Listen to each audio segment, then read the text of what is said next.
সিরা তালি দেওয়া, নর্মাল কাপড় পরা, অন্ধ, চোখে দেখে না, মাঠের এক কোনায় চুপচাপ মাথা নিচু করে বসে আছে। সাইয়েদনা মূসা আলাইহিস সালাম হাতের লাঠি নিয়ে ধীরে ধীরে হাঁটতে হাঁটতে তিনি মাঠের কোনায় চলে গেলেন। এই অন্ধের সামনে যে দাঁড়ায় সালাম দিলেন, অন্ধ, তুমি কি আমার ঘোষণা শোনো নাই? আমি ঘোষণা করেছিলাম একটা গুনাহগার আছে, সে চলে যাও, একটা গুনাহগার নাই, সে বসে থাকো। আরে অন্ধ, আমি মূসার ঘোষণা কি তুমি শোনো নাই? বনি ইসরায়েলের একটা মানুষ এখানে নাই, সব চলে গেছে। অন্ধ, তুমি কেন বসে আছো? অন্ধ ডাক দিয়ে বলল, মূসা রে, ও মূসা, আল্লাহর নবী মূসা, নবীউনা মূসা কালিমুল্লাহ শুনিলেন, আহা, আমি জীবনে কোনোদিন গুনাহ করছি আমার মনে পড়ে না। একসাথে জোরে বলেন আল্লাহু আকবার। না না, আরো জোরে জোরে জোরে জোরে জোরে জোরে জোরে। আমরা তো মানুষ। সাইয়েদনা মূসা কালিমুল্লাহর উম্মত অন্ধ ডাক দিয়ে বলল, হুজুর, তবে একটা ভুল করেছিলাম। আমি কি করেছিলাম? ভুল করছিলাম। গুনাহ হয়েছে কিনা জানি না, একটা ভুল করছিলাম।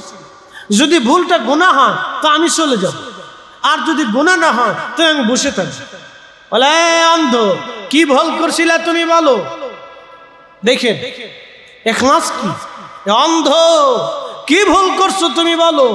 অন্ধ ডাক দিয়ে বলতেছে, হুজুর, আমি সদর রাস্তা দিয়ে হেঁটে হেঁটে যাচ্ছিলাম। সদর রাস্তা দিয়ে হেঁটে হেঁটে যাওয়ার সময় এক রাস্তার পাশে একটা বাড়ি ছিল। বাড়ির সদর দরজা, প্রধান দরজা খোলা রাখা ছিল। সদর দরজা খোলা রাখার কারণে ভিতরের দরজাও খোলা রাখা ছিল। ভিতরে একজন বেগানা নারী, অর্থাৎ আপনারা তো জানেন অভ্যন্তরে ঘরের বাহিরে নারীরা তাদের ইচ্ছা মতো থাকতেই পারে। অভ্যন্তরে নারীরা তাদের ইচ্ছা মতো তো থাকতেই পারে। ওই অন্ধ ডাক দিয়ে বলতে, হুজুর, আমি রাস্তা দিয়ে হেঁটে যাওয়ার সময় সদর দরজায় চোখ পড়ে গেল। সদর দরজায় যখন চোখ পড়েছে আমার, আমি অন্দর মহলের দিকে চোখ চলে গেল, ওই বেগানা নারীর দিকে আমার চোখ পড়ে গেল। হুজুর, সাথে সাথে আমি আমার চোখটাকে ঘুরাইলাম। হৃদয়, আমার দিলকে, আমার কালকে, আমার আত্মাকে, আমার নাফসকে, আমার রুহকে ধমক দিয়ে বললাম, এ রুহু, আজকে তুই আমাকে সদর দরজার দিকে ঘোরাইয়া এই চোখটাকে অন্দর মহলের বেগানা নারীর দিকে ঘোরাই নিলি। আজকে চোখ আর রাখবো না, এই চোখ আমি ফেলে দেব, নষ্ট করে ফেলবো। বলে, হুজুর, আমি আমার নিজের হাতে চোখ অন্ধ করে দিয়েছিলাম। আমি অন্ধ হয়ে গেছি। আমি অন্ধ ইচ্ছা করে হয়েছে যাতে গুনাহ থেকে আমি বাঁচতে পারি। হুজুর, এটা যদি আমার অপরাধ হয়, আমার যদি গুনাহ হয়ে থাকে, তাহলে আমি চলে যাব, আর গুনাহ যদি না হয় তাহলে আমি বসে থাকবো। সাইয়েদনা মূসা আলাইহিস সালাম ডাক দিয়ে বলেন, আরে অন্ধ, তোমার গুনাহ হয় নাই, তুমি বসে থাকো। আজকে তুমি দোয়া করলে আল্লাহর আকাশ থেকে বৃষ্টি নাজিল হবে। সারা পৃথিবীর ভিতরে যত সৃষ্টি আছে, সব সৃষ্টি থেকে আল্লাহ মানুষদেরকে শ্রেষ্ঠত্ব দিলেন। এই মানব জাতির ভিতরে 2,24,000 নবী এবং রসুল আল্লাহ দুনিয়াতে পাঠালেন। সাইয়েদনা আবুল বাশার আদম আলাইহিস সালাতু ওয়াস সালাম থেকে হযরত সাইয়েদনা ঈসা রুহুল্লাহ আলাইহিস সালাতু ওয়াস সালাম পর্যন্ত আল্লাহ 2,24,000 মতান্তরে 1,24,000 নবী এবং রসুল পাঠালেন। প্রত্যেক নবীদের উম্মত ছিল। কোন নবীর একজন উম্মত ছিল, কোন নবীর 3 জন উম্মত ছিল, কোন নবীর সামান্য কয়েকজন উম্মত ছিল, কোন নবীর একটা কম উম্মত ছিল। একমাত্র শুধুমাত্র আমার রব, আমার আল্লাহ আখিরি নবীর উম্মত এত পরিমাণে দিয়েছেন, পৃথিবীর এমন কোন দেশ নাই যেই দেশে আমার নবীর উম্মত পাওয়া না যাবে। কথা বলেন ঠিক কিনা? আলমে বরজখেও আপনার সুখ আসবে, দুঃখ আসবে, এবং সেইখানে বিচার আচার হবে, শাস্তি হবে। আর আলমে বরজাখের একটা জীবন আছে।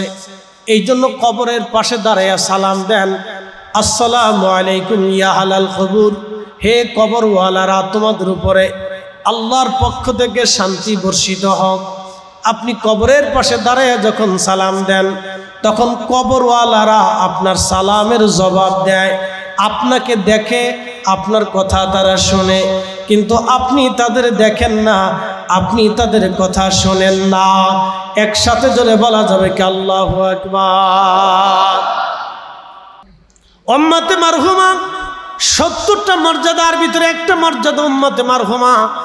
নবীজি বলে গেলেন আমার উম্মত আর একটা মর্যাদা হবে। সেই মর্যাদাটা হলো আমার উম্মতের হায়াত কম হবে, আমার উম্মতের নেকিও কম হবে, কিন্তু বেনিফিট পাবে 70 গুণ বেশি। একসাথে বলবেন না সুবহানাল্লাহ? কত গুণ পাবে? 70 গুণ বেশি পাবে।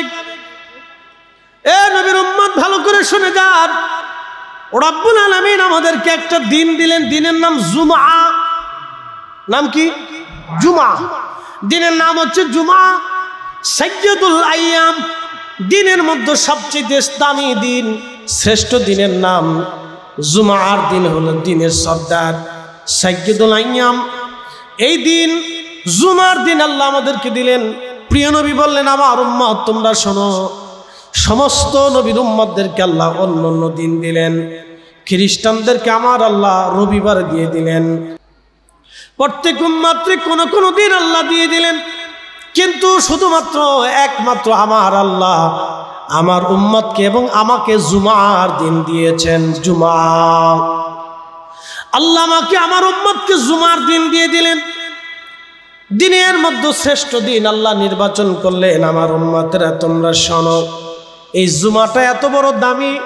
আমার উম্মত জুমার নামাজ আদায় করার জন্য যখন ঘর থেকে গোসল করে পাক পবিত্র হয়ে বের হয়ে যায়, হেঁটে হেঁটে মসজিদের মধ্যে আসে, ইমাম সাহেবের কাছাকাছি এসে বসে খুতবা শুনবে, আদব ও লেহাজের সাথে একিনের সাথে জুমার নামাজ পড়বে। উচ্চ বাচ্চ করবে না, কথাবার্তা তেমন বলবে না, চুপচাপ আল্লাহর ইয়াদে জুমার নামাজ আদায় করে আমার উম্মত আবার পায়ে হেঁটে হেঁটে বাড়ি চলে যাবে। সুনান তিরমিজিতে বিশুদ্ধ সনদে নবীজি বলতেছেন আমার উম্মত তোমরা শুনে নাও, তোমরা জেনে নাও, আমার উম্মতের প্রত্যেক কদমে কদমে প্রত্যেক কদম রেখেছিল জুমার নামাজ আদায় করতে আসতে যাইয়া। বাড়ি থেকে 1 কদম, 2 কদম, 3 কদম, 4 কদম, পায়ে পায়ে পায়ে পায়ে আমার আল্লাহ 1 বছরের নফল ইবাদত 24 ঘন্টা ইবাদত করলে যেই পরিমাণে নেকি হয় এবং সারাদিন রোজা রাখলে যেই পরিমাণে নেকি হয়, ওই রকম 1 বছর একটানা ইবাদত করলে যত নেকি হয়, 1 বছর একটানা রোজা রাখলে যত নেকি হয়, প্রত্যেক কদমে কদমে জুমার মুসল্লিদের প্রত্যেক কদমে কদমে আমার আল্লাহ সেই 1 বছরের নেকি আমার উম্মতের আমল নামায় লিখে দেয়। একবার জোরে বলা যাবে কি আল্লাহু আকবার?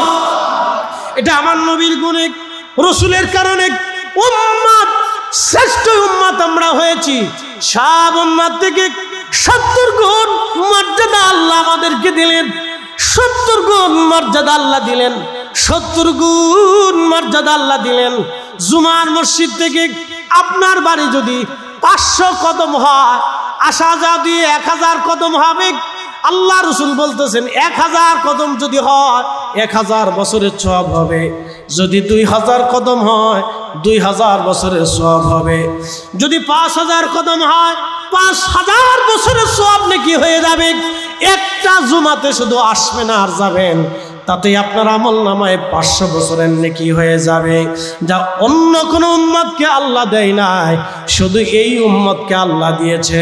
কিন্তু দুর্ভাগ্য, কপাল পোড়াই উম্মত মসজিদে আসে সবার পরে, খুতবা যখন শুরু হয় তখন এই উম্মত মসজিদের মধ্যে ঢুকে, খুতবা শেষ, ইমামে নামাজে দাঁড়ায় যায়, সালাম ফিরাইতে দেরি হয়, এই উম্মত মসজিদ থেকে বের হইতে দেরি হয় না, তাড়াহুড়া করে মসজিদ থেকে পালায় যায়। আর এই উম্মতের কিছু আলেম পথভ্রষ্ট, বেদাতি মোল্লা, বেদাতি মোল্লা, আবার বলি আমরা বেদাতি না, বেদাতি মোল্লা, পথভ্রষ্ট বেদাতি মোল্লা ফতোয়া দিল নামাজের পরে কোনো দোয়া নাই। প্রিয় উপস্থিতি হাজিরিন, মনোযোগ দিবেন। সারা পৃথিবীর এমন কোনো অঞ্চল নাই, আপনি যদি দেখেন প্রত্যেকটা অঞ্চলে আল্লাহর ওলিরা কালেমার দাওয়াত দিয়েছেন। আল্লাহ তাদের এত বড় মর্যাদা দিয়েছেন, সম্মান আল্লাহ দিয়েছেন। আহা, তাদের কালেমার দাওয়াতের বদৌলতে লক্ষ লক্ষ কোটি কোটি মানুষ কালেমার দিশা পেয়েছে। একা খাজা বাবা আজমিরি চিশতি রহমাতুল্লাহ 90 লক্ষ মানুষকে কালেমা পড়িয়েছেন একা। শুধু হুজুর খাজা আজমিরি রহমাতুল্লাহ না, কুতুবউদ্দিন কাকি, নিজামুদ্দিন আউলিয়া, দাতাগঞ্জে বক্স, পৃথিবীর বড় বড় ওলি, খাজা বাহাউদ্দিন নাশবন্দ বুখারী, বুখারাতে, উজবেকিস্তানে, তুর্কিস্তানে, কাজাখস্তানে, তুর্কমেনিস্তানে, এই সমস্ত রুশিয়ান বেল্টে, বলকান অঞ্চলে হুজুর বাহাউদ্দিন নাশবন্দ বুখারী রহমাতুল্লাহ আলাইহি কালেমার দাওয়াত তিনি ছড়িয়ে দিয়েছেন। আজ যদি আপনি বসনিয়া যান, হার্জেগানিয়া যান, চেচনিয়া যান, রাশিয়া যান, মস্কো যান, পৃথিবীর দুর্ভেদ্য অঞ্চলগুলিতে আপনি যদি যান, আপনি যদি কিরগিজস্তান যান, আর্মেনিয়া যান, আপনি যদি পৃথিবীর ইউরোপের সেনজেন, আনসেনজেন, পৃথিবীর বড় বড় উন্নত বিশ্বগুলিতে যদি যান, হুজুর বাহাউদ্দিন নাশবন্দ বুখারী রাহমাতুল্লাহর অবদানের কারণে এই জমিনে কালেমার দাওয়াত পৌঁছিয়েছে। আল্লাহর ওলি নাই কোথায়? যেখানে আল্লাহর ওলি সেখানে মুসলিমদের বিজয়। তলোয়ার দিয়ে তারা বিজয় করে নাই, শুধু তলোয়ারের জোরে না, শুধু তলোয়ারের জোরে না, আল্লাহ প্রদত্ত ক্ষমতা দিয়া নিয়ামতের জোরে কালেমার দাওয়াত তারা জমিনে প্রচার করেছেন। সেদিন শাহজালাল ইয়ামানি মুজাররিদ রহমাতুল্লাহ আলাইহি যদি সিলেটের জমিনে সুরমা নদীর উপরে জায়নামাজ বিছাইতে না পারতেন, তাহলে আজকে সিলেটের জমিন না বাংলায় কালেমা খুঁজে পেতেন না। উনি যদি জায়নামাজ বিছাইতে না পারতেন, তাহলে বাংলায় ইসলাম আপনি পেতেন না। এইভাবে হুজুর খাজা মাইনুদ্দিন চিশতি রহমাতুল্লাহ আলাইহি সেই দিন যদি আনা সাগরের পানি একটা লুটার ভিতরে আনতে না পারতেন, তাহলে আজকের ভারতবর্ষে আপনি ইসলাম এইভাবে খুঁজে পেতেন না। মুজাদ্দিদ আল ফিসানি সিরহিন্দি ফারুকি রাহিমাহুল্লাহ সম্রাট আকবর ও জাহাঙ্গীরের বিরুদ্ধে সেই দিন জেলখানার মধ্যে সিংহের খাঁচার ভিতরে যদি উনি নামাজ পড়তে না পারতেন, তাহলে আজকের ইসলাম আপনি এইভাবে খুঁজে পেতেন না। আল্লাহর ওলিদের কারণে ইসলাম পেয়েছি। ওলিদের তরিকা কিয়ামত পর্যন্ত চলবে। ওলিদেরকে আমরা ভালোবাসবো, ওলিদেরকে মহাব্বত করব, কিন্তু সেজদার মালিক আমার আল্লাহ, সেজদার মালিক আমার আল্লাহ। আল্লাহর ওলিদেরকে আমরা সেজদা দেব না, কিন্তু ভালোবাসবো, জিয়ারত করব। কথা বলেন ঠিক কিনা? হযরত মুসা আলাইহিস সালামের জামানাতে রানিং চলতেছে, বৃষ্টি নাই। বনি ইসরাইলের লোকজন এসে মুসা আলাইহিস সালামকে বলেন, হে আল্লাহর নবী, বহুদিন হলো বৃষ্টি হয় না, বৃষ্টির অভাবে গাছ মরে যাচ্ছে, খেজুর গাছ শুকিয়ে যাচ্ছে, ঘাস তরুলতা পাতা মরে যাচ্ছে, আমাদের পশুগুলি দুর্বল হয়ে যাচ্ছে, উটের দুধ কমে গেছে, বৃষ্টির অভাবে আমরা কষ্টের মধ্যে আছি, আপনি আল্লাহর কাছে দোয়া করে দেন যাতে আল্লাহ বৃষ্টি দেয়। মুসা আলাইহিস সালাম বলেন, আমার উম্মত, তাহলে এক কাজ করো, চলো আমরা সবাই মিলে সালাতুল ইস্তিসকার নামাজ আদায় করি। সমস্ত উম্মত নিয়ে গেলেন মুসা আলাইহিস সালাম, বললেন বনি ইসরাইলের একজন মানুষও ঘরের মধ্যে থাকবা না, সবাই বৃষ্টির জন্য সালাতুল ইস্তিসকার নামাজের জন্য চলে আসো। একজন বনি ইসরাইল ঘরের মধ্যে থাকবা না, একজন কালমা পড়নে বলা আমার উম্মত ঘরের মধ্যে থাকতে পারবা না, সবাই আসো। বিরাট বড় মাঠের মধ্যে লক্ষ লক্ষ বনি ইসরাইল হযরত মুসা আলাইহিস সালামের সাথে সালাতুল ইস্তিসকার নামাজ পড়ে বৃষ্টির জন্য দোয়া করার জন্য একত্রিত হয়ে গেলেন। লক্ষ লক্ষ বনি ইসরাইল উপস্থিত হয়ে গেলেন হযরত মুসা আলাইহিস সালামের সাথে। নামাজ পড়লেন হযরত মুসা নবী। নামাজ শেষ করার পরে মুসা আলাইহিস সালাম উম্মত নিয়ে হাত বাড়াইলেন, আল্লাহ আপনি আমাদেরকে বৃষ্টি দেন আল্লাহ, বৃষ্টি দেন। ইমাম আবুল ফারাজ ইবনুল জৌজি রাহমাতুল্লাহ আলাইহি উয়ুনুল হাকায়াতের মধ্যে তিনি লিখতেছেন, বৃষ্টির জন্য নবী মুসা আলাইহিস সালাম উম্মত নিয়ে দোয়া করলেন। দোয়া করার পরে বৃষ্টি তো হলোই না, আর আকাশে 2-4টা মেঘখণ্ড যা ছিল সব উড়ে আকাশ থেকে অন্যদিকে চলে গেল। আরো বেশি গরম পড়া শুরু করলো। সালাতুল ইস্তিসকার জন্য সমস্ত মানুষদেরকে একত্রিত করতে হয়। গত বছরের আগের বছরে বাংলাদেশে বৃষ্টিপাত কমে গেল। আমরা দেখলাম অনেকে সালাতুল ইস্তিসকার নামাজ পড়েছে, কোথাও 200 লোক, কোথাও 300 লোক। কেউ নামাজ পড়ায়, কেউ আবার ভিডিও করে, কেউ আবার ছবি তুলে, কেউ মুনাজাত করে, কেউ আবার ছায়া বইয়ে থাকে। হযরত মুসা আলাইহিস সালাম সব উম্মত নিয়ে নামাজে দাঁড়াইলে সালাতুল ইস্তিসকা পড়তে হলে আপনার ইউনিয়নের কেউ বাড়ির মধ্যে থাকবে না, সবাইকে মাঠের মধ্যে একত্রিত হতে হবে। ইমাম সাহেব সবাইকে নিয়ে নামাজ পড়বে, একসাথে তওবা করবে, আল্লাহর দরবারে কান্নাকাটি করবে। তাহলে আশা করা যায় আল্লাহর আকাশ থেকে বৃষ্টি আসবে। নতুবা 6 জনে পড়বেন, 2 জনে চেয়ে থাকবেন, 3 জনে ব্যবসায় চলে যাবেন, আর 10 জনে নামাজ পড়বেন, এলেই বৃষ্টি আশা করা যায়। সব বনি ইসরাইল আসছে, আসার পরে নামাজে দাঁড়াইছে, দোয়া করতেছে, রানিং জলিল কদর পয়গম্বর দোয়া করতেছে, কিন্তু আকাশ থেকে মেঘ চলে গেল। উম্মতের আবার এসে বললেন, ওহে আল্লাহর নবী, আমরা তো সবাই ইস্তিসকা পড়লাম, দোয়া করলাম, কিন্তু বৃষ্টি হলো না, আকাশে মেঘ যা ছিল তা তো উড়ে চলে গেল। নবী গো, উপায়টা কি, হলোটা কি আমাদের? মুসা আলাইহিস সালাম জবাব দিলেন, আমার বনি ইসরাইল উম্মতেরা, তোমাদের ভিতরে যে জীবনে গুনাহ করছো, গুনাহ যে করছো সে চলে যাও, যে গুনাহ করো নাই সে বসে থাকো। যে গুনাহ করো নাই সে বসে থাকো, আর যে গুনাহ করছো চলে যাও। এখন যদি মাহফিলে বলা হয় যে মাহফিল শেষ, আমার পরে তাইরি ভাই ওয়াজ করবে, তাইরি ভাই ওয়াজ শেষে মোনাজাতের আগে যদি বলে যারা গুনাহ করছেন তারা চলে যাবেন, যারা গুনাহ করেন নাই তারা বসে থাকবেন, তাবারক চারে দেওয়া। এবার বলেন তো, তাবারকি বাচ্চা কাচ্চা ছাড়া আর কারো নসিবে হবে না। কথা কথা কি না? যিনি বলবে তিনার নসিবে হবে না, তো জায়গা আমু জায়গা, এই তালিকা আমু নাই। আর আমি যদি বলি তো আমি আগে কমো এই তালিকায়, কিন্তু আমি নিজেও নাই। চলেন সব জায়গায় বাচ্চা কাচ্চা ওখানে তাবারক দিয়ে যাইবে। বানি ইসরায়েলের সমস্ত মানুষ, আল্লাহু আকবার, বানি ইসরায়েলের সমস্ত মানুষেরা বলল, হুজুর বৃষ্টি তো হলো না, উপায় কি? হযরতে মুসা কালিমুল্লাহ আলাইহিস সালাতু ওয়াস সালাম ডাক দিয়ে বললেন, তোমাদের মধ্যে যে গুনাহ করছো সে চলে যাও, যে গুনাহ করো নাই সে বসে থাকো। একে একে যেতে যেতে যেতে যেতে লক্ষ লক্ষ উম্মত চলে গেল, কিছু মানুষ বসে রইল। আবার সালাতুল ইস্তিসকা আমার দোয়া করলেন মুসা আলাইহিস সালাম, বৃষ্টি তো হলোই না, আরো গরম শুরু হয়ে গেল। বৃষ্টি তো হলোই না, আরো গরম পড়ছে। বনি ইসরাইল বলল, মুসা গো, ও নবী, কি হলো? বৃষ্টি তো হলোই না, আরো গরম শুরু করছে, সহ্য করতে পারতেছি না। এবার হযরত সাইয়্যিদুনা মুসা কালিমুল্লাহ বললেন, আমার উম্মত শুনে নাও, তোমরা একটা গুনাহ যে করছো সে চলে যাও। একসাথে করেন আল্লাহু আকবার। কয়টা গুনাহ? জোরে বলেন, কয়টা? একটা গুনাহ যে করছো সে চলে যাও, একটা গুনাহ যে করে নাই সে বসে থাকো। বিরাট পরীক্ষা।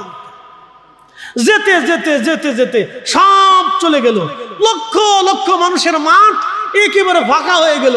মুসা আলাইহিস সালাম বসে রয়েছে, দেখি কয়জন থাকে আর কয়জন যায়।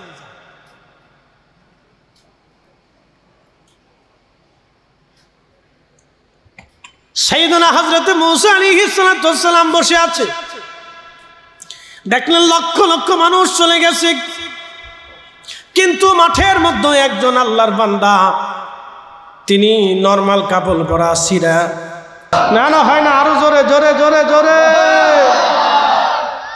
এই উম্মতের এরকম পার্সন আছে না নাই? না আছে দেখি বৃষ্টি হয়। যে অকাম কুকাম এদেশের মানুষ করে, মুসলমান মানুষ কই কেমনে? মুসলমান তো আরো করে। আপনি চলে যান তো ইউরোপে, ওরা খাবারের আগে মদ খায়, খাবারের ভিতরে মদ খায়, খাবারের পরে মদ খায়, ওদের নারীরা হাফ প্যান্ট করে রাস্তা দিয়ে আড়ে। আপনি তো নাউজুবিল্লাহ বলেন, কিন্তু জানতো ওদের খাবারে ভেজাল নাই, পানিতে ভেজাল নাই, দুধে ভেজাল নাই, বাচ্চার খাবারে ভেজাল নাই, মিথ্যা বলে না, আদালতে মিথ্যা সাক্ষী দেয় না। আর আমাদের বাংলাদেশে মামলা শুরু হয় মিথ্যা দিয়ে। কি আসতে কোন কেন জোরে বলে? মামলা 100% মামলা এদেশে হলে 99টা মিথ্যা মামলা। সাক্ষী যদি 100 জন সাক্ষী উপস্থিত হয় তো 99 জন মিথ্যাবাদী। এরা মামলা করার আগে উকিলের কাছে যায়, বলে উকিল সাহেব কোন সিস্টেমে মামলা করলে মামলা গাড়ি হবে এটা দেখা। উকিলও চিন্তা করে পয়সা পাবো আমি, অসুবিধা কি? সিস্টেম দেখে দেখে এই সিস্টেমে মামলা করেন, মামলাটা খুব মজবুত হবে। ইস বাঙালি আবার এসে নামাজের শেষদার মধ্যে শয়তানে হাসার কর, তোর মতো সিটার আবার কেটে আসে রে, মিথ্যা মামলা দিয়ে এসে আবার সিটারি করিস, মিথ্যা সাক্ষ্য দিয়ে আল্লাহর কাছে শয়তান কোথাকার। শয়তান চিন্তা করে আমি বাংলাদেশে আসলাম কে? এই অবস্থা আমার দেশে। আপনি জানতো ইউরোপে একটা লোককে আপনি মিথ্যা সাক্ষ্য দিতে পারবেন, একটা অর্ধ উলঙ্গ নারী মিথ্যা সাক্ষ্য দিবেন। জানতো আপনি আদালতে ঘুষ খাওয়াইতে পারবেন না। অত খাবার আগে মদ খায়, খাবার পরে মদ খায়, খাবারের ভিতরে মদ খায়, আদালতে সে মিথ্যা মামলার রায় দেবে না। অথচ আমরা বাংলাদেশ মুসলমানের দেশ, 90% মুসলমানের দেশে মুসলমান বিচারক, মুসলমান উকিল, মুসলমান প্রশাসন, মুসলমান মামলাওয়ালা, মুসলমানবাদী, সব মুসলমান হওয়ার পরেও শুধু মিথ্যার মিথ্যা, মিথ্যার মিথ্যা, অন্যায় আর অন্যায়। মাঝে মধ্যে শয়তান চিন্তা করে এদেশে আইসি কে? মানুষই তো হইতে পারি না, মুসলমান কবে হবে? আপনি মানুষের কাতারে আছেন, আমরা তো মানুষই হইতে পারিনি, তো মুসলমান হবে কবে? মুসলমান তো অনেক ঊর্ধ্বের জাত। ইয়া রাব্বি, মুসলমান অনেক ঊর্ধ্বের জাত। জানেন মুসলমান কাকে বলে? আল মুসলিমুনা মান সালিমাল মুসলিমুনা মিন লিসানিহি ওয়া ইয়াদিহি। মুসলমান তো তাকেই বলে যার হাত থেকে আরেক মুসলমান নিরাপদ থাকবে। মুসলমান তো তাকেই বলে যার চোখ থেকে আরেক মুসলমান নিরাপদ থাকবে, তার জবান থেকে আরেক মুসলমান নিরাপদ থাকবে। আমরা প্রতিবেশীর দেখতে পারি না, প্রতিবেশী সীমানার কাছে গাছ লাগাইয়া গাছটারে আস্তে করে ধাক্কা দিয়ে ওইদিকে ঘুরাই দিছি, ওর দিকে চলে যা। গাছের গুঁড়া আমার জমিতে, গাছের ডালপালা ওর বাড়ির উপরে। শতান কোথাকার।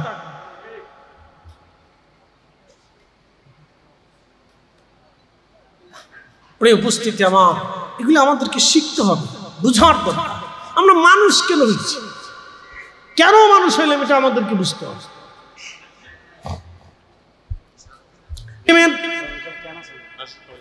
হযরতে মুসা কালিমুল্লাহর উম্মতের দিকে যদি আপনি তাকান, চিন্তা করেন জীবনে কোনো অপরাধ তো করেই নাই, একটা ভুল করার সঙ্গে সঙ্গে নিজের চোখ নষ্ট করে দিয়ে আল্লাহর দরবারে তওবা করে ফেললেন, আর বললেন আল্লাহ জীবনে আর কোনোদিন গুনাহ করব না।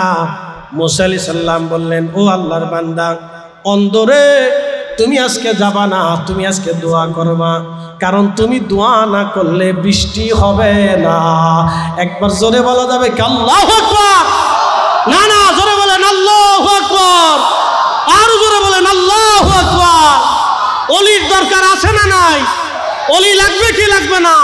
ভাবেন আপনার কারণে বৃষ্টি হয়, কখনোই না। এই যে বুড়া আঙ্গুল, আমাদের কারণে বৃষ্টি হয় না, ওলিদের কারণে বৃষ্টি হয়, ওলিদের কারণে শস্য হয়, ওলিদের কারণে গাছে ফল হয়, ওলিদের কারণে জমিনে শস্য হয়, ওলিদের কারণে আল্লাহ আমাদেরকে রিজিক পাঠায়। না হলে এ জাতি যে পরিমাণে অপরাধ করে আর অন্যায় করে, আল্লাহর আকাশ থেকে তো বৃষ্টি হওয়া দূরের কথা, পাথর করার কথা ছিল। পাথর পাথর পাথর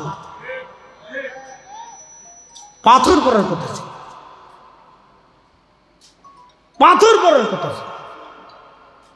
সন্তান নিজের বাপরে খুন করে, বাবা সন্তান জবাই করে, স্বামী স্ত্রী জবাই করে, স্ত্রী স্বামী জবাই করে, মা সন্তানকে হত্যা করে। পরিচয় দিতেও তো লজ্জা করে। মা সন্তান হত্যা করে, সন্তান মা হত্যা করে, বাবা সন্তান জবাই দেয়, সন্তান বাবারে জবাই দেয়। এত ওয়াজ হচ্ছে, এত নসিহত হচ্ছে, এত মসজিদ, লক্ষ লক্ষ মসজিদে দাঁড়াইয়া দাঁড়াইয়া খতিব সাহেবরা প্রত্যেক জুমাতে ওয়াজ করে, তারপরে জাতির হুঁশ হয় না।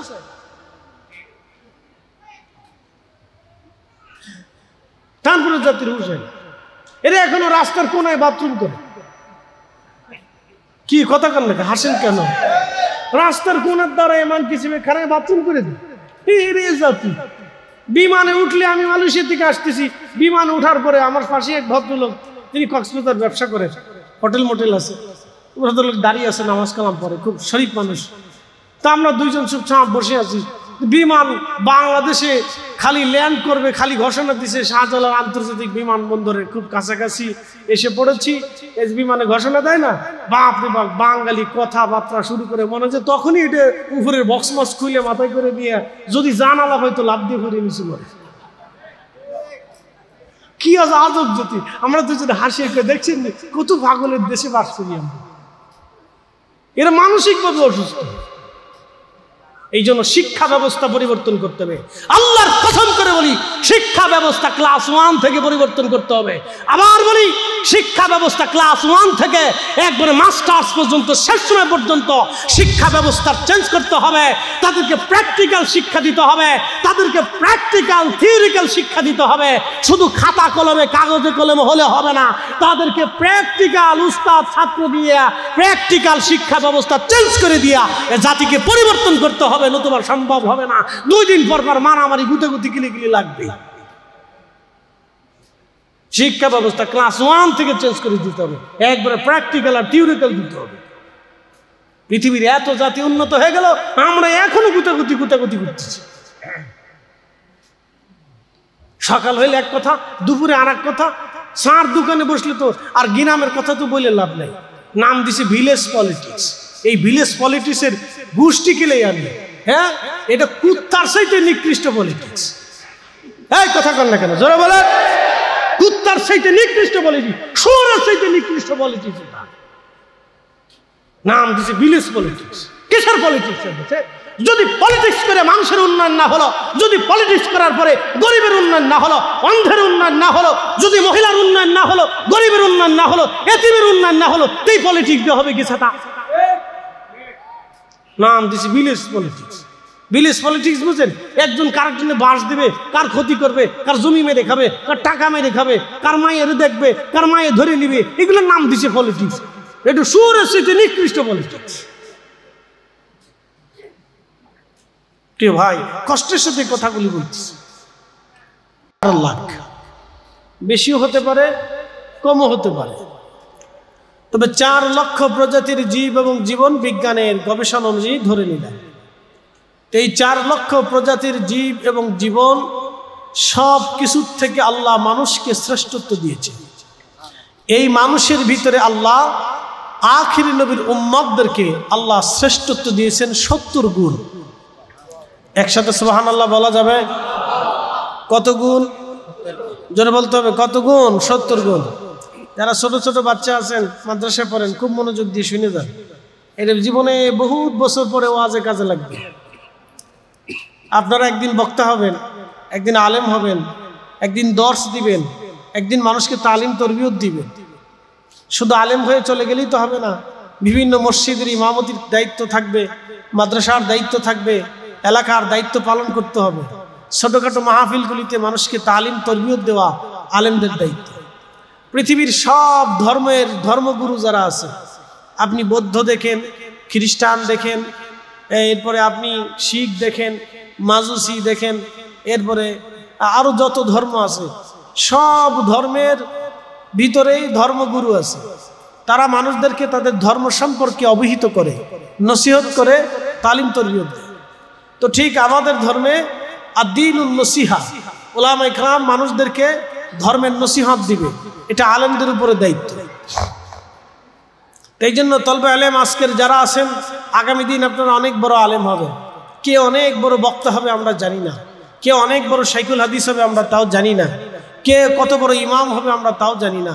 এখানে কে আল্লাহর মকবুল অলি হবে, মুজাদ্দিদ হবে, কুতুব হবে, আবদাল হবে, আকতাব হবে, আমরা কেউ জানি। কে হবে আমরা কেউ জানি। আল্লাহ যাকে মঞ্জুর করবেন তিনি হবেন। তো এগুলো আমাদের শুনে রাখা, বুঝে রাখা ভালো। তাম সৃষ্টির মধ্যে মানব জাতিকে আল্লাহ শ্রেষ্ঠত্ব দিল। আদম সফিউল্লাহ আলাইহিস সালাম থেকে ঈসা রুহুল্লাহ পর্যন্ত পৃথিবীতে সহিহ ইবনে হিব্বানের ভাষায় 1,24,000 নবী রাসূল আসছিলেন। ইমাম মোল্লা আলী কারি মাক্কি তিনার পবিত্র শারহে ফিকুল আকবরের ভাষায় 2,24,000 নবী এবং রাসূল পৃথিবীতে এসেছিলেন। এটা উলামায়ে কেরামের মতপার্থক্য। আমরা একটু দুরূদ পড়ি। সালাতুন ইয়া রাসূলুল্লাহ আলাইকুম সালামুন ইয়া হাবিবাল্লাহ আলাইকুম সালাতুন ইয়া রাসূলুল্লাহ আলাইকুম সালামুন ইয়া হাবিবাল্লাহ আলাইকুম আল্লাহুম্মা সাল্লি আলা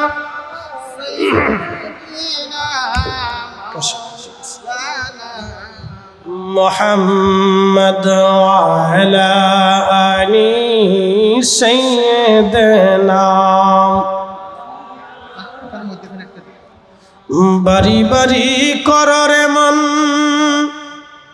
এ বাড়ি ঘর তোমার না,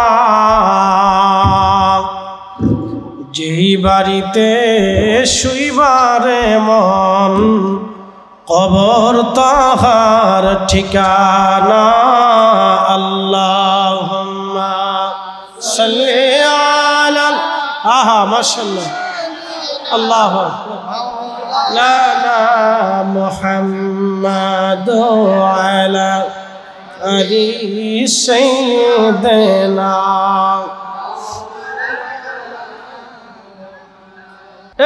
আমার দিকে তাকাবে। আমি যতটুকুন কথা বলি ততটুকুন গুরুত্বপূর্ণ বলার চেষ্টা করি, কারণ জীবনের সময় খুব অল্প। ইমামুল আজম আবু হানিফা রহমতুল্লাহ 40 বছর এশা রজু দিয়ে ফজর পড়ছে। হুজুর গাউসে পাক মহিউদ্দিন আব্দুল কাদের জিলানী রহমতুল্লাহ 40 বছর এশা রজু দিয়ে ফজরের নামাজ পড়ছে। শেখ আব্দুল হক মুহাদ্দিস দেহলভী আখবারুল আখিরের মধ্যে লিখছেন। পৃথিবীর বড় বড় বুজুর্গরা সারা রাত সারা দিন আল্লাহর ইবাদতে কাটিয়ে দিয়েছেন, আমরা কিছু করতে পারিনি। আমাদের জীবনে তাদের তুলনায় তাদের হিসাবে আমরা মুসলমান হয়েছি কিনা একটু সন্দেহ আছে। আমরা যে মুসলমান, কিয়ামতের ময়দানে আল্লাহ রসুলের সামনে দাঁড়াবেন, কি মুখ নিয়ে দাঁড়াবেন, কি নিয়ে দাঁড়াবেন? যে ইয়া রাসূলুল্লাহ আপনার দরবারে দাঁড়াইছি, এইগুলি নিয়ে দাঁড়াইছি। কি নিয়ে দাঁড়াবেন? শোনেন, আপনারা মেয়ে বিয়ে দেন, আত্মীয়তা করেন, ছেলে বিয়ে দেন, তো শ্বশুর বাড়ি অথবা আত্মীয় বাড়ি বেড়াইতে গেলে কিছু না কিছু তো হাতে করে যান, নাকি বলেন? যান না? তো কিছু না কিছু হাতে করে যাওয়াটা এটা একটা সুন্নত। তো আপনি যখন কিছু না নিতে পারেন তখন মেয়ের কাছে লজ্জিত হন, ওই শ্বশুর বাড়ির আত্মীয়ের কাছে লজ্জিত হন, ওই বিয়াই বাড়ির আত্মীয়ের কাছে লজ্জিত হন, ওই ছেলের আত্মীয়ের কাছে আপনি লজ্জিত হন। কিছু না কিছু হাতে করে নিয়ে আসলে ছোট নাতি নাতকুর থাকে, আপনি যদি না দিতে পারেন তো নাতি নাতকুরের কাছে লজ্জিত হন। তো কিছু না কিছু তো আপনার হাতে করে নিয়ে যেতে হবে।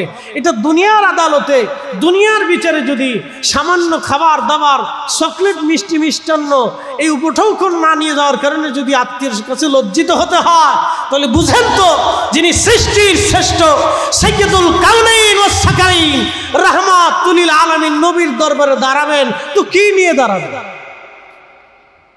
আমারও আর শেষ। তো কি নিয়ে দাঁড়াবেন? আজকে এখান থেকে চিন্তা করে যাবেন যে নিবটা কি। আমি যে আল্লাহ রসুলের সামনে কিয়ামতের ময়দানে দাঁড়াবো, তো কি নিয়ে দাঁড়াবো? প্রিয় উপস্থিতি, জীবনের সময় খুব কম। কি নিয়ে দাঁড়াবেন এটা ফিকির করেন, চিন্তা করেন। আজকে রাত্রি চিন্তা করবেন ঘুমানোর আগে, আমি তো চলেই যাবো আল্লাহর কাছে, তো আমি আল্লাহ রসুলের সামনে মেহেশরের মাঠে দাঁড়াবো, তো কি নিয়ে দাঁড়াবো? আল্লাহর হাবিবের সামনে দাঁড়াইয়া কি জবাব দিব, কি পেশ করবো? যে ইয়া রাসূলুল্লাহ আপনার জন্য এগুলি নিয়ে আসছি। এতটুকুন চিন্তায় আপনার জীবন পরিবর্তন করে দেবে। এই জন্য যত সময় শুনবেন তত সময় খুব মনোযোগের সাথে শুনবেন, কাজে লাগে। সারা পৃথিবীতে আদম সফিউল্লাহ থেকে ঈসা রুহুল্লাহ পর্যন্ত নবী পাঠাইল। কোন নবীর একজন উম্মত, কারো 2 জন, কারো 3 জন, কারো একটা ছোট্ট কম, কারো একটা গ্রাম, কারো একটা বংশ, কারো একটা এলাকা, কারো একটা পাড়া। এই সামান্য 10 জন 20 জন 50 জন 100 জন নূহ আলাইহিস সালামের মতো মহান একজন নবী, শরীয়তের পিতা, 800 বছর ধরে দাওয়াত দেওয়ার পরে মাত্র 80 জন কবুল হয়েছে। আল্লাহ কোন নবীর উম্মত বানান নাই, আমাদেরকে আল্লাহ বেছে বেছে পছন্দ করে শ্রেষ্ঠ নবীর উম্মত বানিয়ে আল্লাহ আমাদেরকে শ্রেষ্ঠত্ব দিয়েছে। কথা বলেন ঠিক না বেটি? তো সেই নবীর মিলাদুন নবীর মাহফিল আমি করবো না তো শয়তানেরটা করবো? তার মহব্বতের মাহফিল করবো না তো শয়তানেরটা করবো আমি?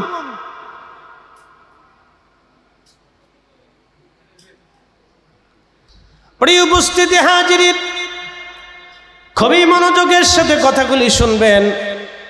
সব নবীদের থেকে আমার আল্লাহ, সব নবীর উম্মত থেকে আল্লাহ আমাদের নবীর উম্মতকে, এই উম্মত আমাদেরকে আল্লাহ 70 গুণ মর্যাদা দিয়েছেন। 70 গুণ মর্যাদা, তার ভিতর একটা মর্যাদার নাম হচ্ছে মারহুমা। মারহুমা, মারহুমা কি?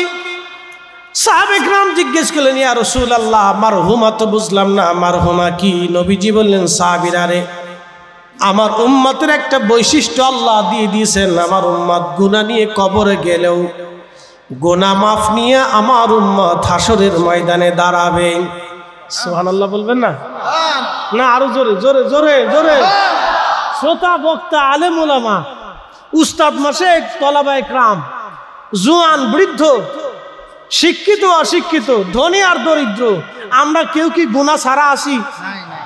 আমরা সবাই গুনাহ নিয়েই কবরে যাই। কিছু না কিছু গুনাহ আমাদের শরীরে লেগে থাকে, কিছু না কিছু গুনাহ নিয়ে আমরা কবরে চলে যাই। তো উপায় কি হবে? আল্লাহ রাসূল বলেন, উম্মত চিন্তা নাই, আল্লাহ 70টা মর্যাদা দিছে, তার ভিতরে একটা মর্যাদা আল্লাহ আমার উম্মতকে দিছে, মারহুমা।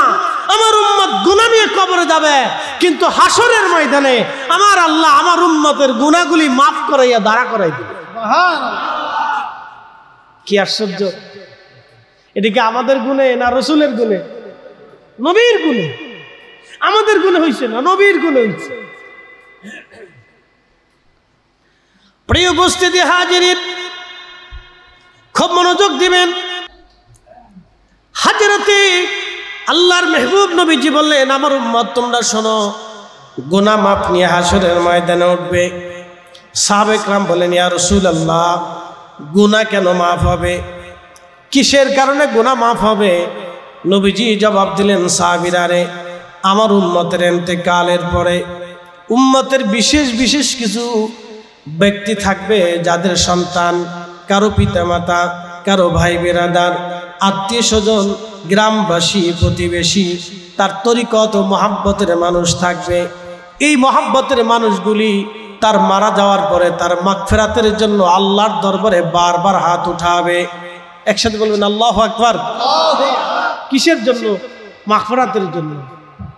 ইসালে সওয়াব, ফাতিহা, কোরআন খানি, কোরআন খতম, খতমে বুখারী, বিভিন্ন দোয়া, কালেমা খতম আমরা দেই না অনেক সময় মরহুমদের জন্য?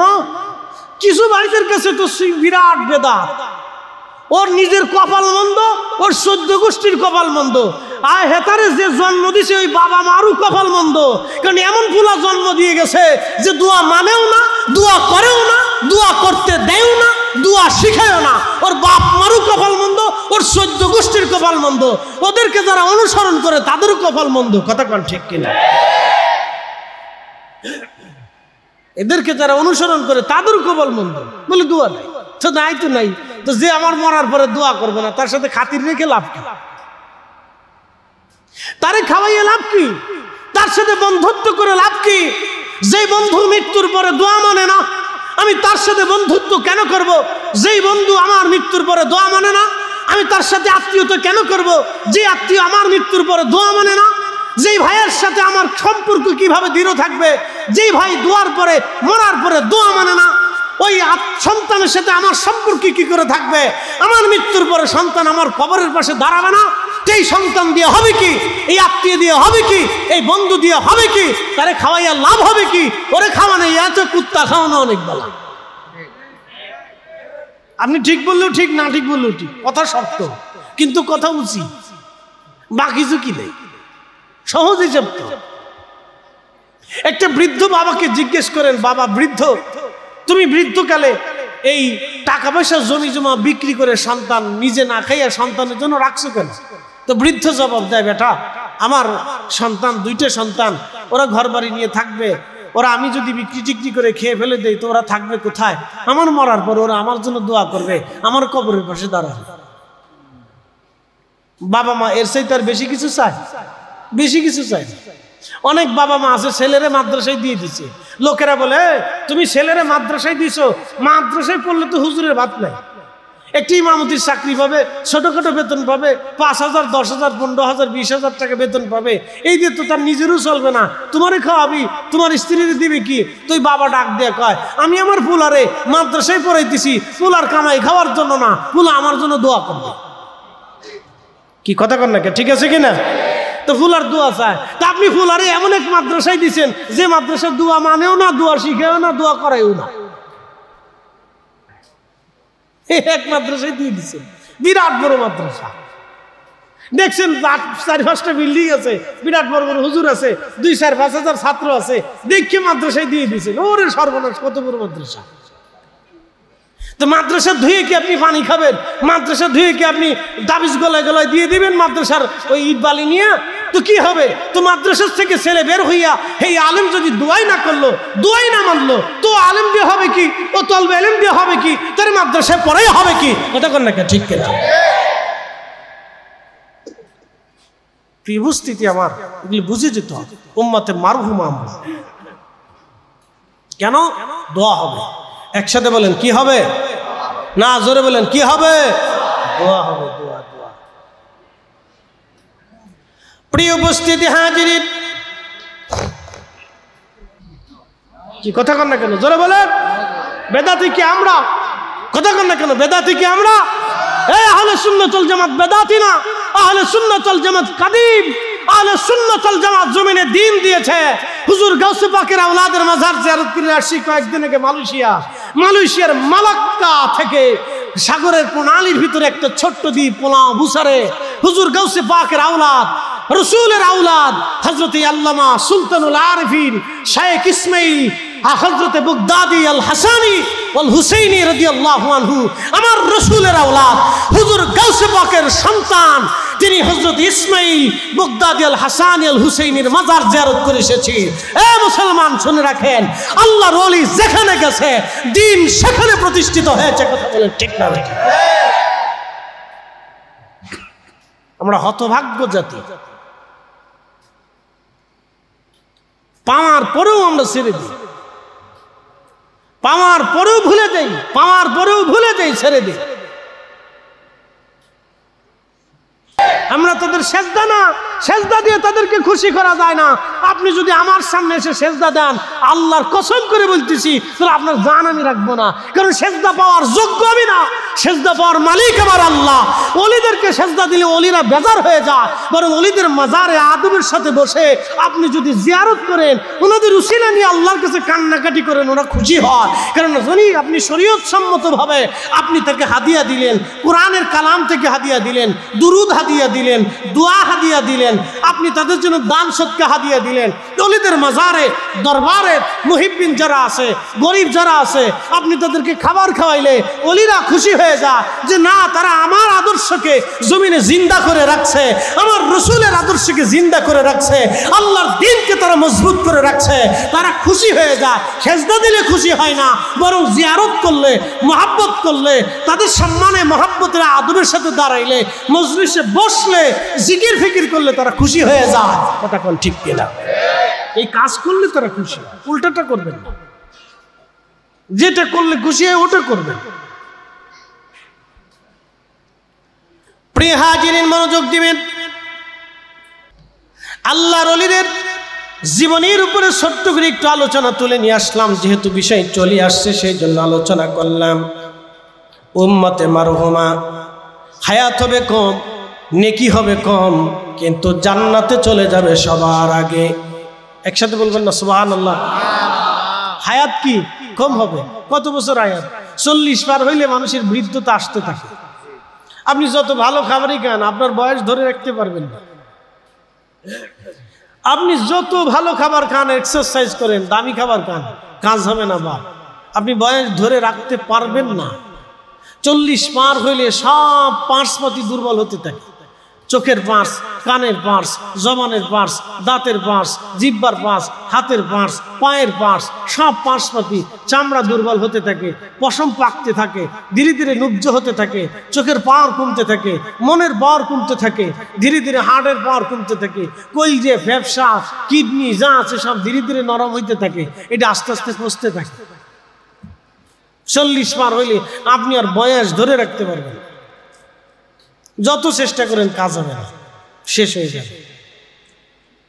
মনে রাখবেন, এই উম্মতের হায়াত কম, নেকি কম, কিন্তু জান্নাতে চলে যাবে সবার আগে। বলে কার কারণে? রসুলের কারণে। কথা বল ঠিক কিনা? নবীর কারণে। এই রসুলের কারণে আল্লাহ আমার এত ইজ্জত দিচ্ছে। বলে আমরা কিছু নেই, নামাজ নাই, রোজা নাই, জিকির নেই, ফিকির নেই, কিচ্ছু নেই। বনি ইসরাইলের ভিতরে মুসা আলাইহিস সালামের জমানাতে বৃষ্টি নেই। তো বৃষ্টি নাই তো নাই তো নাই তো নাই তো নাই, বহুদিন বৃষ্টি নেই। আপনি জানেন মুসা আলাইহিস সালামের দেশ হচ্ছে মিশর, জর্দান। মিশর, জর্দান এই অঞ্চল, এই বেল্ট, মিশর, জর্দান, ফিলিস্তিন, বাইতুল আকসা, এই বেল্ট, লেবানন, এই বেল্ট হচ্ছে। তখন এই বেল্টকে বলা হয়তো সিরিয়া সহ, এই বেল্টকে বলা হয়তো শাম। কি বলতো? শাম বলতো। মুসা আলাইহিস সালাম এই বেল্ট, মাঝখানে নীল নদ। আপনারা জানেন নীল নদের উৎস হচ্ছে উগান্ডা। উগান্ডার কোনো পাহাড় থেকে না, এটা মাটির নিচ থেকে পানি আসে। একসাথে বলবেন আল্লাহু আকবার। কোথার থেকে পানি আসে? মাটির নিচ থেকে পানি উদ্গীত হয়। উগান্ডা, উগান্ডার নাম শুনলে আমাদের দেশে অনেকে হাসে, উগান্ডা আবার কি? হ্যাঁ, উগান্ডা। নীল নদের উৎস হচ্ছে উগান্ডা। পানি আসে মাটির নিচ থেকে, অটোমেটিক পানি আসে। সেই পানিটা 4-5টা দেশ পার হইয়া, মিশর পার হইয়া লোহিত সাগরের সাথে যাই মিশে গেছে। আল্লাহর নবী বলছেন আমার উম্মত 2টা নদী আল্লাহর বেহেশত থেকে আসছে, একটা নীল নদ আর একটা ফোরাত নদী। একসাথে বলবেন আল্লাহু আকবার। 2টা নদী কোথার থেকে আসছে? জান্নাত থেকে আসছে। এই জন্য হাজার হাজার বছর পর্যন্ত এই নদীর বয়স, কিন্তু একটা দিনের জন্য পানি শুকাই না। পানি শুকাই না, বেহেশত থেকে আসে, তো পানি শুকাবে কেমনে? তবে শুকিয়ে যাবে। ফোরাত নদী কিয়ামতের আগে শুকিয়ে যাবে। ফোরাত নদী শুকাইয়া কি তৈরি হবে? স্বর্ণের পাহাড় বেশি উঠবে। ওই স্বর্ণের পাহাড় নিয়ে সারা পৃথিবীতে মারামারি লাগবে, যুদ্ধ হবে। এই যুদ্ধটা বিশ্বযুদ্ধ না, এই যুদ্ধ হবে মহাযুদ্ধ। প্রত্যেক গ্রাম, প্রত্যেক এলাকা, প্রত্যেক মহল্লা, প্রত্যেক ব্যক্তি, প্রত্যেক পরিবার, প্রত্যেক এরিয়া, প্রত্যেক ওয়ার্ড, প্রত্যেক ইউনিয়ন, প্রত্যেক এলাকা, প্রত্যেক জেলা, প্রত্যেক দেশ এই যুদ্ধে জড়িয়ে যাবে। প্রত্যেকটা ফ্যামিলি যুদ্ধে জড়িয়ে যাবে। 100 মানুষের ভিতরে 99 জন মারা যাবে, একজন বেঁচে থাকবে যে ইমানদার, হেতা বাঁচবে। আর সব বেঈমানগুলি যারা এই টাকা নিয়ে, অর্থ নিয়ে, এই রাজনীতি নিয়ে, ফাড়াফাড়ি করিয়া, দুর্নীতি নিয়ে, এই সর গেলে আর এক সর, আর এক সর গেলে আর এক সর, এই খাবার চায়, এই খাবার চায়, যেই ক্ষমতা আসে সেই রাবণ হয়ে যায়, যে ক্ষমতা আসে সেই চুরির ধান্দা করে। আমরা শান্তি পাইলাম না। কথা কন না, ঠিক কেন? শান্তি আর নসিব হইল না, শান্তি আর নসিব হইল না। কবে হবে তাও জানি না। শান্তি নসিব হইল না।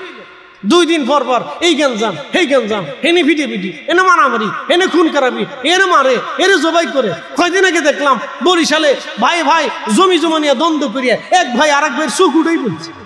কি জাতি আমরা কল্পনা করতে পারবেন? আজকে জাহিলিয়াতকে শেষ করে ফেলছি।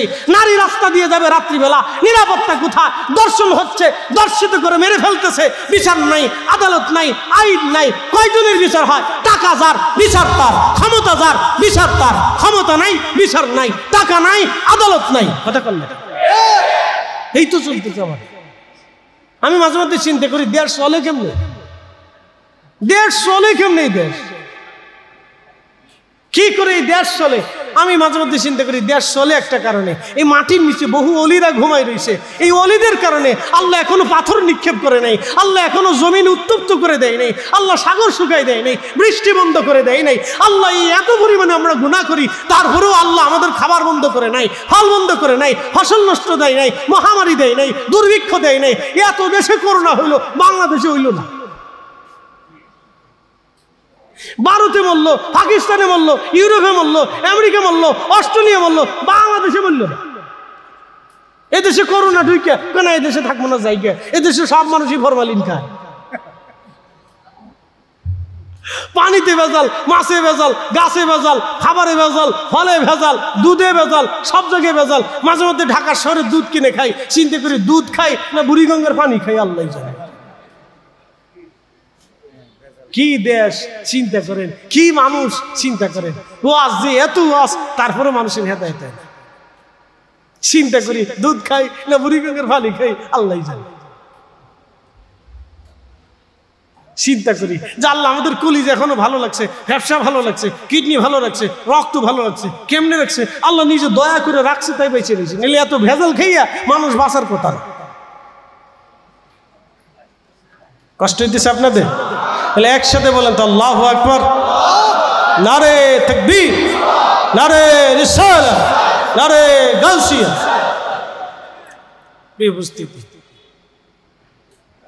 প্রিয় ভাই আমার, খুব মনোযোগ দিবেন। হযরতে মুসা আলাইহিস সালামের জমানাতে বৃষ্টি নাই, বুঝতে পারতেছেন? নবী রানিং, নবী কি রানিং, তাও শুধু নবী না, রসুল। শুধু রসুল না, কিতাবধারী রসুল, জলিল কদর রসুল। একসাথে বলবেন আল্লাহু আকবার। আমার একটু রং চা দিই। আমি জানি চট্টগ্রাম আর সিলেটের দুধ চার প্রচলন খুব বেশি। ভালো, চিনি ছাড়া রং চা মেরি বক্তাদের জন্য রং চা দিবে, তাহলে ভালো না। আপনাদের এই দোষ না, এটা খাদ্যাভাস, অভ্যাস যেটা আর কি। দুধ চা সিলেটে এবং চট্টগ্রামের মানুষ দুধ চাটা বেশি পছন্দ করে। অসুবিধা নেই, খাবেন, হালাল বস্তু খাবেন, অসুবিধা নেই, অসুবিধা নেই, খান।